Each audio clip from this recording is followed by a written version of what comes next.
안녕하세요, 김촌입니다. 이재명 대표가 역대 최고 득표율로 연임에 성공하자 조중동과 국힘 그리고 용산이 벌벌 떨고 있습니다. 이재명 대표는 바로 나라의 운명을 좌우하는 공직자는 퇴출돼 마땅한 자들로 채워지고 있다. 반부패 기관인 국민권익위원회는 대통령 부인의 부패를 덮어주느라고 억울한 양심적 공직자를 죽음으로 몰았다고 강력하게 용산과 공직사회를 시원하게 겨냥한 것입니다. 바로 조선일보는 월요일자 기사를 통해 지금의 민주당이 이 대표를 중심으로 강력한 구심력이 작용하고 있다는데 반론은 거의 없다. 하지만 이런 이재명 일색 흐름에 대한 우려의 목소리도 민주당 일각에서 나온다며 갈라치기에 돌입했고 누구 워딩을 가져오나 봤더니 우상호 워딩을 가져왔습니다. 조선 우상호 전 의원은 당은 이 대표에게 장악됐지만 그게 이 대표 대선 거두에 도움이 된다고 보이지는 않는다며 대선은 중도 싸움인데 강성 지지층에 갇혀버리게 된 건 아닌지 돌아봐야 한다고 말했다.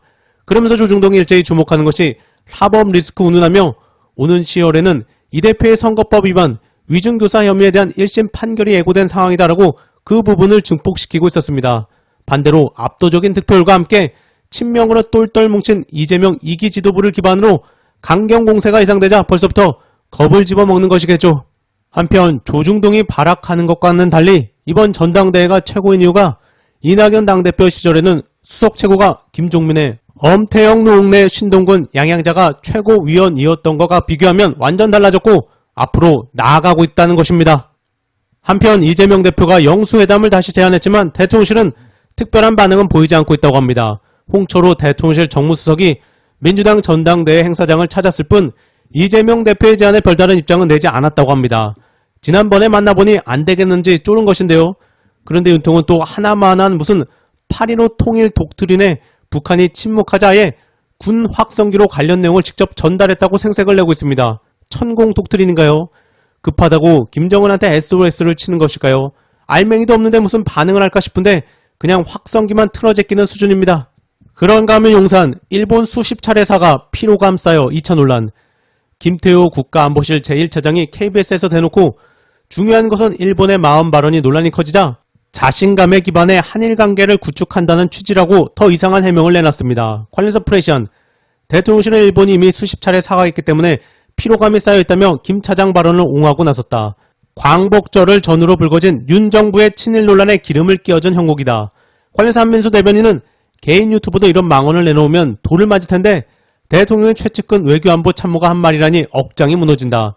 김태우 차장의 망언은 윤 정권이 친일 매국 정권임을 자백한 것이나 다름없다고 꼬집었습니다.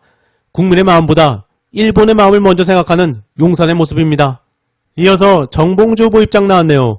먼저 정봉주 후보는 페이스북에 7월 14일 이후 경선 기간 내내 진심으로 격려해주신 지지자 여러분 감사합니다. 저를 반대했던 분들조차도 민주진보 진영의 소중한 자산입니다.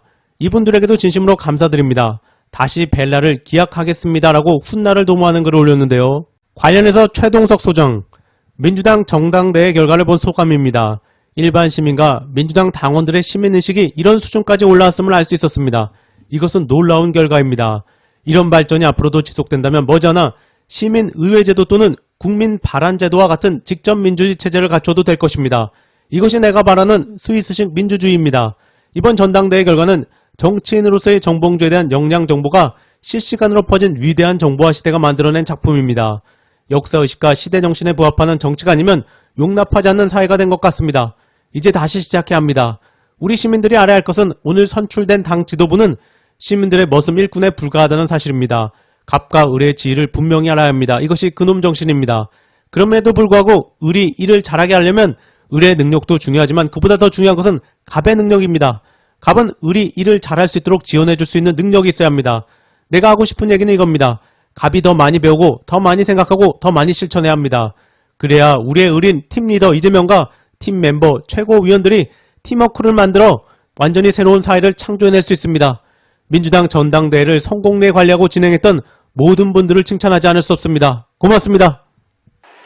무도한 윤석열 정권은 여기에 멈추지 않고 친일을 넘어 지금 숭일로 가고 있습니다. 강복절을 부정하는 자 독립기념관장에 임명했습니다. 강복절 행사 부쪽났습니다. 국론이 불혈됐습니다. 그리고 뉴라이트를 전면에 세워서 피로 만든, 피로 새긴 우리의 역사를 새치혀로 왜곡하고 있습니다. 이러한 윤석열 정권 끝장낼 사람 누구입니까? 네. 그러니까 숭이라는 이러한 세력들, 일본으로 떠나라라는 국민적 감성이 높아만 갑니다. 이것만이 아닙니다. 용산에 있는 경호처장 김종현이를 국방부 장관에 임명했습니다. 윤석열 탄핵으로 갈 때 혹시 계엄령을 선포해서 군까지 동원해서 하는 것 아니냐, 국민적 우려가 일어나고 있습니다. 이거 막을 자 누구입니까? 네, 이제 윤석열 정권 끝장내야 하지 않겠습니까? 이재명 정부 만들어야 하지 않겠습니까? 좋습니다. 어떻게 만듭니까? 튼튼한 안보에서 시작해야 합니다. 튼튼한 안보가 경제입니다. 평화가 민생입니다. 안보와 평화가 먹사니즘입니다. 김병주가 최고위원회에 가야 하는 이유가 이와 같습니다. 윤석열 정권 끝장내려면 전쟁의 원칙처럼 우리는 단결하고 적은 조각조각 분쇄해야 합니다.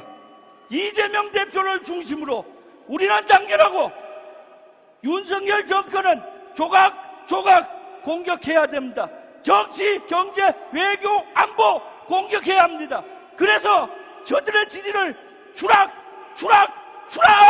시킬 사람 누구입니까?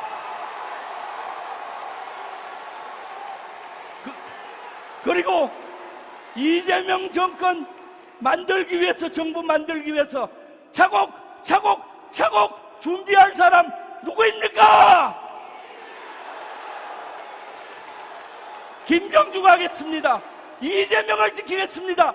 이재명을 쏟는 화살 속 김병주가 부러뜨리겠습니다. 이재명 정부 같이 만들어야 하지 않겠습니까? 도와주십시오. 이재명 정부 같이 만듭시다.